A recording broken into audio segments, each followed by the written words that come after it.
Welcome to Ujjwal TV. December 5వ తారీఖు Pushpa 2 movie release అవుతుంది. ఎన్నో రోజులు లేదు, ఇంకా 5 రోజులే ఉంది. అసలు పుష్ప 2 మీద ఫ్యాన్స్ ఏమనుకుంటున్నారు? నిజంగానే అది బాహుబలి కలెక్షన్స్ దాటేస్తుందా, లేదంటే రీసెంట్గా పెంచిన కలెక్షన్స్ టికెట్ రేట్స్ సామాన్య ప్రజల మీద ఏమైనా ప్రభావం చూపిస్తాయా? అసలుకి బజ్ ఎలా ఉంది? కామన్ ఆడియన్స్ని అడిగి తెలుసుకునే ప్రయత్నం చేద్దాం. నమస్తే అన్న. పుష్ప 2 మూవీ 5వ తారీఖు డిసెంబర్ 5వ తారీఖు రిలీజ్ అవుతుంది. ఫస్ట్ అసలు నీ ఫీలింగ్ ఎలా ఉంది? నా ఫీలింగ్ ఎట్లుందంటే చాలా ఆనందంగా ఉంది. ఎందుకంటే ఒక తెలుగువాడు ప్రపంచ స్థాయిలోకి వెళ్ళి సినిమా ఆడుతుందంటే నిజంగా గర్వపడే విషయం. అసలు అల్లు అర్జున్ అన్న ప్రపంచ స్థాయిలోకి ఒక తెలుగువాడు వెళ్తుందంటే ఎంత గర్వపడాలి మనము. అసలు అంత చాలా ఆనందంగా ఉంది. ఇంకా ట్రైలర్లో గిట టీజర్లో ఏవైతే ఇచ్చిండ్రో అసలు లుకింగ్ వేరే లెవెల్. ఫైర్ కాదు, డబల్ ఫైర్ కాదు, ప్రపంచానికే ఫైర్ తెచ్చిండు. పార్ట్ 1లో పార్టీ లేదా పుష్ప అంటే ఈసారి పార్టీ ఉంది పుష్ప, ప్రపంచంతో పార్టీ ఉంది పుష్ప, అట్లాంటి డైలాగ్స్ పెట్టిండ్రు రష్మిక మందనతోటి. నిజంగా తగ్గేదేలే అని ఇండస్ట్రీలో ఎవరైనా చేస్తారో లేదో తెలియదన్న, కాలుతో చేయడము, అసలు ఆమె కాలు పెడితే ఆయన తలతో ఇలా అనడం నిజంగా గొప్ప విషయం అన్న. అసలు ఇండస్ట్రీలో ఇంతవరకు ఎవరు చేయలే, అసలు ప్రపంచంలోనే ఎవరు చేయరు అటువంటిది ఆయన కష్టపడాలి. నిజంగా కష్టాన్ని నమ్ముకొని పైకి రావాలని నిజంగా అంత కష్టపడుతుంది చూసినావా. నిజంగా అల్లు అర్జున్ అన్న ఈజ్ గ్రేట్.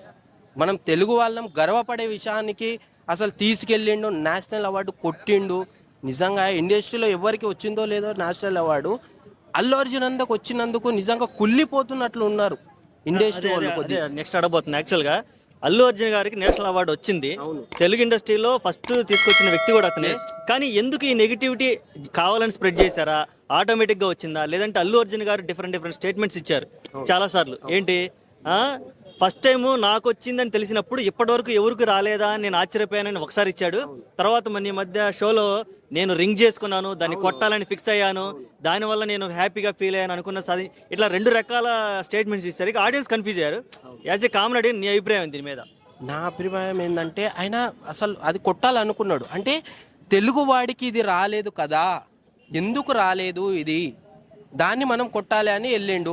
ఇంకోటి ఏంటంటే అసలు నేషనల్ అవార్డు వచ్చిన అప్పటి నుంచి అసలు ఇండస్ట్రీలో ఒక హాట్ టాపిక్ మారిపోయింది. ఏంటంటే మేము చిన్నప్పటి నుంచి ఇంత కష్టపడి, మా తాతలు గిట కష్టపడి అసలు కొట్టలేంది అల్లు అర్జున్ అన్న నేషనల్ అవార్డు కొట్టిండు కదా, ఒక కుళ్ళిపోతున్నారు. అంటే మేము ఇంత కష్టపడినాము కదా, ఇంత కష్టపడి ఇన్ని పెద్ద పెద్ద సినిమాలు తీసినా మాకే రాలేదు కదా అంటున్నా. అంటే ఇప్పుడు అల్లు అర్జున్ అన్న కప్పు కొట్టిన గిట ఆ గర్వం మనకే కదా, అసలు మనం గర్వపడాల్సిన విషయమే కదా. ఒక తెలుగువాడు కదా కప్పు కొట్టింది, అట్లాంటిది మాకు రాలే అన్న భావనతోటి వీళ్ళంతా ఇట్లా ట్రోల్స్ చేయడం కానీ వేరే మాట్లాడడం కానీ నచ్చలేదు. ఒక తెలుగువాడు అంత స్థాయిలోకి, ప్రపంచ స్థాయిలోకి వెళ్తుందంటే సపోర్ట్ చేసి ఇంకా నెట్టేయాలి. కానీ మీరు ఇంకా వెళ్ళనివ్వాలి, కానీ వెళ్ళనీయకుండా వాళ్ళ లోపల కుళ్ళు పెట్టుకొని బాధ పెట్టుకొని పైకి ఏదో చేస్తుంటాం, అది కరెక్ట్ కాదు. అసలు ప్రపంచంలోనే అసలు సినిమాని అసలు వాళ్ళు ప్రమోట్ చేస్తలేరు, సినిమాని అసలు మనమే ప్రమోట్ చేస్తున్నాం.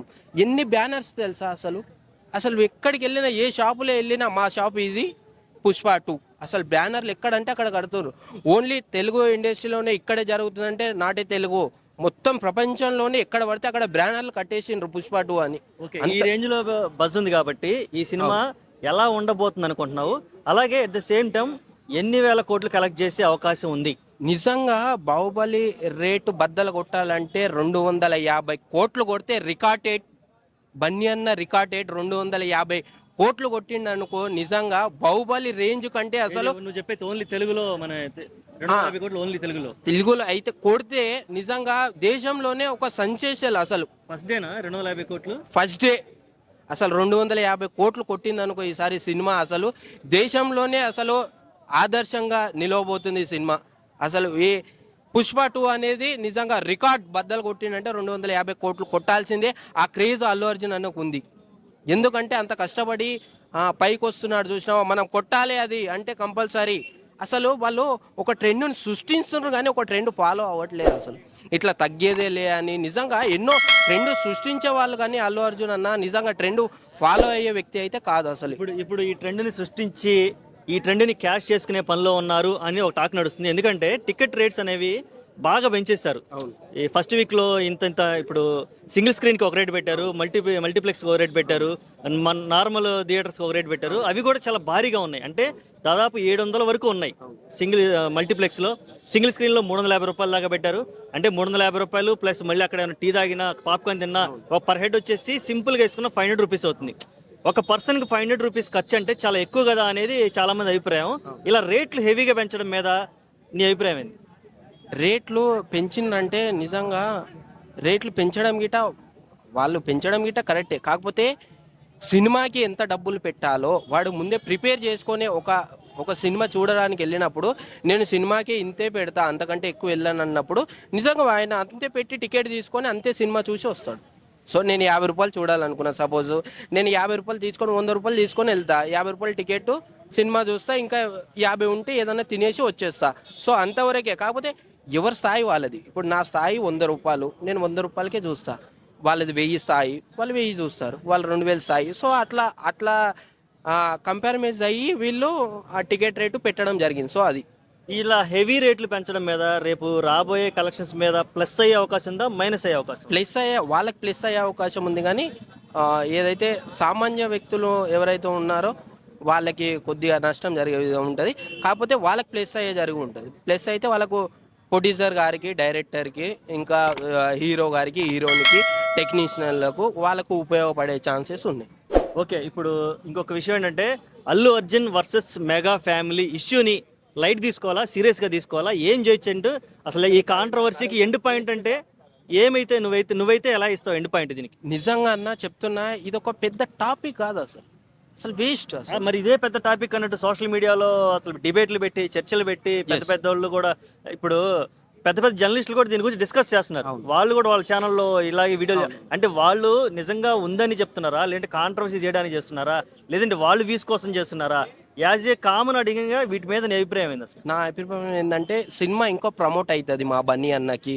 నిజంగా ఇట్లా చేస్తే ఇంకా దేశంలోనే అసలు ప్రమోట్ వాళ్ళు చేయక్కర్లేదు, మనమే చేస్తున్నాం ప్రమోట్, అట్లా అవుతుంది. ఇంకోటి ఏంటంటే ఈ ఇష్యూ అయితే ఏదో వచ్చిందో, నిజంగా నేను గిట్ట అన్న ఒక పవన్ కళ్యాణ్ అభిమానిని నేను, బన్నీ అన్నకు డ్యాన్స్కి ఫిదా నేను. సో మనం తెలుగు ఇండస్ట్రీ గర్వపడాలి. ఇంకోటి ఏంటంటే ఈ ఓట్లు లేవు, ఎవరికైతే ఓట్లు లేవు చూసినావా వాళ్ళు మా హీరో ఇంత అని కాలర్ ఎగిరేసుకొని కావాలని ఈ రూమర్స్ని హాట్ టాపిక్గా పైకి తెచ్చినారు. వాళ్ళంతా ఒక మెగా ఫ్యామిలీ ఒక్కటి. ఎప్పటికైనా ఇక్కడ ఫ్యాన్స్ ఎవరైతే ఉన్నారో వాళ్ళే రేపు ఉన్నారు దెబ్బలు తినాల్సింది, పోలీస్ జైలు పాలు అవ్వాల్సింది. ఎందుకు మీరు ఫ్యాన్స్ అనవసరంగా మా హీరో ఇంత, మీ హీరో ఇంత అని అంటున్నారు? వాళ్ళు మెగా ఫ్యామిలీ అంతా ఒక్కటే. ఎప్పటికైనా వాళ్ళు ఒక్కటే. దాన్ని మర్చిపోకుండా మీరు హాట్ టాపిక్ మా హీరో ఇంత, మీ హీరో. నేను గిట్ట పవన్ కళ్యాణ్ అన్న ఫ్యాన్నే కదా, మరి బన్నీ అన్న గిట్ట నేను గిట్ట ఎంతో కొంత ఫ్యాన్నే కదా. తెలుగువాడిని గౌరవించకుండా నువ్వు ఏదేదో మాట్లాడితే తప్పది అసలు. వీళ్ళు హాట్ టాపిక్గా ఎవరికైతే ఓట్లు లేవో వాళ్ళు రెచ్చగొట్టి దీన్ని బయటికి తేవడం తప్పితే వాళ్ళంతా ఒక్కటి, ఎప్పటికీ ఒకటే వాళ్ళు. సో అది అసలు మాట్లాడే విషయమే కాదు అది అసలు. ఇప్పుడు ఈ పుష్ప 2 మీద ఉన్న కామన్ ఆడియన్స్ ఉన్న 2 డౌట్స్ అడుగుతాను. ఫస్ట్ డౌట్ ఏంటంటే రన్ టైము 3 hours 20 minutes పెట్టారు. ఇది ప్లస్ అయిద్దా మైనస్ అయిద్దా అదొకటి. తర్వాత at the same time music అనేది చాలా పెద్ద కాంట్రవర్సీ అయిపోయింది. మామూలుగా డిఎస్పీ ఉన్నాడు, తీసుకొచ్చి మళ్ళీ తమన్నా పెట్టారు, తర్వాత శ్యామ్సీ అని చెప్పి వేరే అతను పెట్టారు. ఎంతమంది మ్యూజిక్ డైరెక్టర్స్ పెట్టడం వల్ల సినిమా ఫ్లో దెబ్బతినే అవకాశం ఉందా అనేది రెండో పాయింట్. ఫస్ట్ క్వశ్చన్ వచ్చేసి రన్ టైము, రెండో వచ్చేసి మ్యూజిక్. దీని మీద నీ అభిప్రాయం ఏంటి అన్న? సినిమా అసలు 3 hours 20 minutes సినిమా అన్న, అంటే అసలు ఇండస్ట్రీలో ఎవరు తేలేదు ఇట్లాంటి సినిమా. అది మీరు చూస్తుంటే అసలు ఇంకా చూడాలి నెక్స్ట్ ఏం జరుగుతుంది అనే విధంగా సినిమా తీసిండ్రు. అంటే నెక్స్ట్ ఏముంది, అసలు నెక్స్ట్ ఏం జరగబోతుంది అనే విధంగా, ఎక్కడ బోరింగ్ లేకుండా అసలు నెక్స్ట్ ఏం జరగబోతుంది అనే ఆ కాన్సెప్ట్తో అసలు నెక్స్ట్ ఏం జరుగుతుంది అనే కాన్సెప్ట్తో ల్యాగ్ ఇవ్వడం జరిగింది. మ్యూజిక్ గీట ఎట్లాంటి మ్యూజిక్ ఇవ్వాలి సినిమాలో, ఆ విధంగా వీళ్ళని మార్చడము, మళ్ళీ కొత్తగా పెట్టడము అట్లా తెచ్చిండు. సో మ్యూజిక్ ఏదైతే పర్ఫెక్ట్గా ఈ సినిమాకి సెట్ అవుతుందో అదే పెట్టాలనే కాన్సెప్ట్ తోటి తీసుకొచ్చిండ్రు. సో ఓకే, చివరిగా ఒక క్వశ్చన్ ఏంటంటే అల్లు అర్జున్ గారి మీద కేసు బుక్ చేశారు, నీకు తెలుసా? అవును. అల్లు అర్జున్ గారు తన ఫ్యాన్స్ ని ఆర్మీ అని పిలుచుకుంటున్నాడు. కాకపోతే ఆర్మీ అనేది చాలా రెస్పెక్టెడ్ పదము. Yes, yes. ఏంటి దానిని నువ్వు ఎట్లాగా నీ ఫ్యాన్స్ పెట్టుకుంటావు? నాకు ప్రైవేట్ ఆర్మీ ఉందని నీ అంతా నువ్వు గొప్పలు ఎలా చెప్తావు? అది పబ్లిక్ స్టేజ్ మీద ఎలా చెప్పగలుగుతావు అని అడుగుతున్నారు చాలా మంది. దీని మీద ఒక కేసు కూడా బుక్ అయిపోయింది హైదరాబాద్ లో. నీ అభిప్రాయం ఏంటి దీని మీద? ఆర్మీ వాళ్ళే నిజంగా అంటే ఆర్మీ వాళ్ళు అంటే నిజంగా ఆ ఓటు వాడొద్దు అసలు. అంటే కాకపోతే ఏదో అంటే వాడేసినాం దట్ ఓకే, అది అయిపోయింది, కేసు అయింది. కాకపోతే ఏంటంటే ఇటువంటి పెద్ద పెద్ద అంటే ఆర్మీ ఉందంటే పర్సనల్గా నీకు ఆర్మీ ఉందా, ఎందుకు అన్నావు ఆ క్వశ్చన్స్ అడుగుతారు అన్నని. ఎందుకు అన్నావు, నీకు పర్సనల్గా ఆర్మీ ఉందా? అసలు ఆర్మీ అనేది చాలా పెద్దది. అసలు ఆర్మీ అంటే అసలు దేశానికే రక్షణ ఇచ్చే ఆర్మీని అసలు ఎట్లా పడితే అట్లా ఎవరు పడితే వాళ్ళు ఏది పడితే అది ఆర్మీ గురించి మాట్లాడితే ఒప్పుకోరు. ఆర్మీ వాళ్ళు అయినా దేశమైనా అసలు ఒప్పుకోదు. అటువంటి విషయం మాట్లాడడం కొంచెం తప్పే. కాకపోతే ఏదంటే అంటే మా ఫ్యాన్స్ అంత గట్టిగా ఉన్నారు అంటే ఆర్మీ కంటే ఆర్మీ లాగా గట్టిగా ఉన్నారు, ఆర్మీ లాగా గట్టిగా ఉన్నారు నా ఫ్యాన్స్ అని చెప్పిండు అన్న. ఆర్మీ అని అంటే అంత గట్టిగా ఉన్నారు ఆర్మీ లాగా అనేది అంటే గట్టిగా ఉన్నారని చెప్పబోయేది ఆర్మీ అంటారు. సో ఆర్మీ అని చెప్పిండు. సో అది అందులో ఏంది కేసు అయింది తప్పే. బట్ ఆర్మీ అనేది చాలా తప్పు. కాకపోతే దాన్ని మళ్ళీ విత్డ్రా చేసుకోవాలి అన్న చేసుకుంటారు. సో అది